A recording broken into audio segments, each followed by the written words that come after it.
नमस्कार। खास करके मोटा भाई आपको नमस्कार।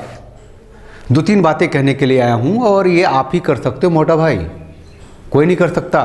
और आप करते रहे हो, आप पे विश्वास जम चुका है मोटा भाई। तीन बातें हैं। एक पहली बात तो करूँगा महाराष्ट्र के बारे में, दूसरी बात करूँगा, बहुत ज़रूरी बात है वो, कश्मीर का जो है पाकिस्तान ऑक्युपाइड कश्मीर है, वहाँ हमारा शारदा पीठ है, उसके बारे में। और तीसरी बात करूँगा जो 2040 में जो कुछ होगा उसका निदान आज आप क्या कर सकते हो। मोटा भाई ज़रा सुनना ठीक से। आपका मैंने देखा था जन्मदिन, मुश्किल से हमसे 2 साल आगे हो उम्र में, लेकिन जो आपकी चौड़ाई है, जो मोटाई है, जो दिमाग की ऊंचाई है, जो राष्ट्रीयता है, वो हज़ारों साल आगे है।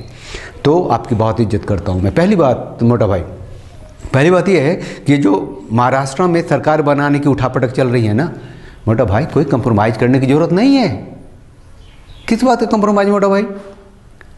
अरे आप सबसे बड़े दल के नेता हो, भाजपा महाराष्ट्र में सबसे बड़ा दल है, तो सरकार बनाए। अगर शिवसेना सपोर्ट करती है तो ठीक है, नहीं तो सरकार गिर जाएगी, विधानसभा में गिर जाएगी तो फिर वो लोग सरकार बनाएंगे, नहीं बनेगा तो राष्ट्रपति शासन लागू होगा, फिर चुनाव होगा, जनता जिसे चुनेगी वो सत्ता में आएगा। ये जरूरी है मोटा भाई। ये इसमें 2-3-4 बातें क्यों मेरे को समझ नहीं आ रही। 10 दिनों से क्या उठापटक चल रही है? मतलब नैतिकता को ताक पे तो नहीं रखा जा सकता है ना। लालू यादव ने राबड़ी जी अपनी पत्नी को मुख्यमंत्री बना दिया था, चलो सत्ता की तीमारदारी थी। अब नीतीश साहब से गठबंधन करके उप मुख्यमंत्री बन गया लालू जी का पुत्र तेजस्वी। वो ख़ानदान की बात आ रही है, लोग कह रहे हैं कि उद्धव जी जो हैं वो अपने बेटे को राहुल गांधी बनाने जा रहे हैं। भाई वो जो बनाने जा रहे हैं मुझे उससे कोई इतराज़ नहीं है, I have all the respect for them. ये जो बच्चा है 1990 का तो पैदाइश है, वो 2010 में उसे शिवसेना के यूथ ब्रिगेड का प्रेसिडेंट बनाया था, 2017 में वहाँ के महाराष्ट्र फुटबॉल एसोसिएशन का प्रेसिडेंट बनाया था, और 2019 में वो एमएलए बना। वो पहला लड़का है ठाकरे ख़ानदान का जो सीधा चुनाव में आया है, और अब कहते हैं वो मुख्यमंत्री बनेगा। थोड़ा सा उसे संघर्ष में आना चाहिए, लड़ने देना चाहिए। खैर वो सब दूसरी बातें हैं, अब वो लोग सोचेंगे, करेंगे, और वो जो चाहे करें, या कोई उसे गिला शिकवा नहीं है। ये उनका अपना एम्बिशन है जो राजनीति को शायद सूट नहीं करता, भारतीय जनता पार्टी की राजनीति को सूट नहीं करता। मेरा ये कहना है मोटा भाई, जो आप एक बार बोलोगे हो जाएगा, सरकार बनाएं देवेंद्र फडणवीस जी, और विधानसभा के पटल पे उसे साबित करें। नहीं साबित होता है तो सरकार गिर जाएगी। सरकार गिर जाएगी तो क्या होगा? फिर उन्हें मौका मिलेगा बनाने के लिए, वो साबित कर ले तो वो सरकार बना ले, नहीं तो राष्ट्रपति शासन लागू होगा, फिर चुनाव होगा, क्लियरिटी होगी ना। ये कौन सा डील हो रहा है? ये सही मैसेज नहीं जा रहा मोटा भाई। पहली बात तो यही हो गई कि आप मोटा भाई चुपचाप बोल दो, फडणवीस अपना शपथ ले और विधानसभा में साबित करें, कहें जो साथ है चुनाव में साथ रहें। जनता ने तो इसलिए वोट दिया था, इतना संपूर्ण एक बहुमत दिया था आपको शिवसेना के साथ। अब ये तो सोचा नहीं था कि शिवसेना को वोट देंगे तो भाजपा को नहीं जाएगा, भाजपा को वोट देंगे शिवसेना को नहीं जाएगा, है ना। चुनाव भी इसी तरीके से लड़ा था।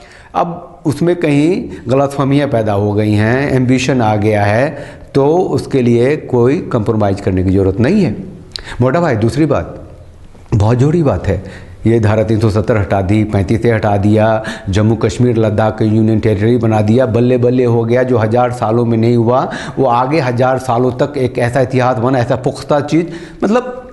लेकिन ये पाकिस्तान ऑक्युपाइड कश्मीर के बारे में जितनी जदोजहद जिद और जो भी बहस हो रही है उससे अभी फ़िलहाल मेरा लेना देना नहीं है। मेरा लेना देना है शारदा पीठ से, नीलम वैली जो पाकिस्तान में है मोटा भाई। मोटा भाई शारदा पीठ 3000 BC का है, 5000 साल से ज़्यादा हो गए। वो विद्या की देवी सरस्वती, वाणी की देवी वाग्देवी, शक्ति की देवी दुर्गा का मिला जुला शारदा है। वहाँ शंकराचार्य जाते थे, वहाँ के शिक्षक थे मोटा भाई। वो भारत का सबसे बड़ा शैक्षणिक संस्थान था, वो वेदों का, हिंदुत्व का सबसे बड़ा प्रतीक है मोटा भाई। चाहिए वो शारदा पीठ अपना है और अपने चाहिए मोटा भाई, आप कर सकते हो। आपसे तो इनकलाब किया था कि धारा 370 हटाओ, देखो आपने क्या कर दिया, कितनी बड़ी बात कर दी। आपसे एक छोटा सा कमरा मांगते हैं, आप पूरी ज़मीन पूरी दुनिया दे देते हो।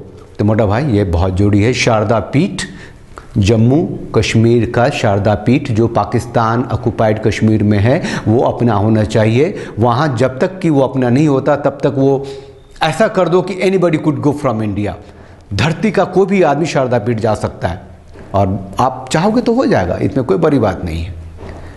ये जितने भी पॉलिटिक्स हो रहे हैं वो अपनी जगह, और आपका डिसीजन अपनी जगह। मोटा भाई आप बहुत मजबूत आदमी हो, आप पे बहुत गर्व है, बहुत फ़ख्र है, और ऐसा ही उसी दिशा में हम सब की सोच होती जा रही है। और मोटा भाई आज सबसे आखिरी बात कहने वाला हूँ, बहुत जरूरी बात कहने वाला हूँ मोटा भाई। ये 2019 है, अगर 2040 तक आप देश की आबादी 40 करोड़ नियंत्रित करना चाहते हो, 40 करोड़ सोचो, यानी कि अगर आज 125 करोड़ की आबादी है तो 2040 में 180 करोड़ नहीं हो करके 135, 36 या 40 करोड़ तक ही सीमित रहे, तो मोटा भाई जनसंख्या नियंत्रण कानून आज और अभी ले आओ, जितनी जल्दी हो वो संसद में बिल पारित करो और जनसंख्या नियंत्रण बिल ले आओ। इसमें कोई राजनीति की बात नहीं है, राष्ट्र की बात है, पूरी दुनिया को सुरक्षित करने की बात है, समृद्धि की ओर बढ़ने की बात है। मोटा भाई आप कर सकते हो। ये जनसंख्या विस्फोट से धरती खत्म होगी, अणु बम, परमाणु बम, ये सब तो सोचने की बात है। अरे अपना देश सुरक्षित रहेगा जब आबादी कंट्रोल में रहेगी तब ना।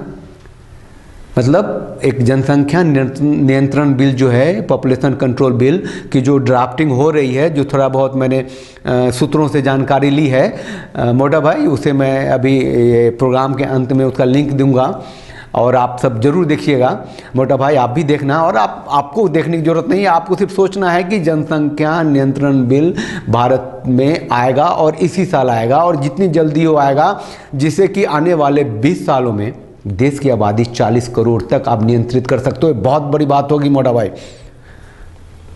आप सबसे आग्रह है कि लाइक करें, सब्सक्राइब करें, हम आते रहेंगे, रोज़ आते रहेंगे, और आपसे बात करने की ज़रूरत होगी, आपसे बात करेंगे। आज मोटा भाई से कहा है, कोशिश करें कि ये मोटा भाई तक ये पहुंच जाए बात। चलिए लाइक कीजिए, सब्सक्राइब कीजिए। आप सबका आने वाला दिन बहुत ही खूबसूरत हो, अच्छा हो, शुभ हो।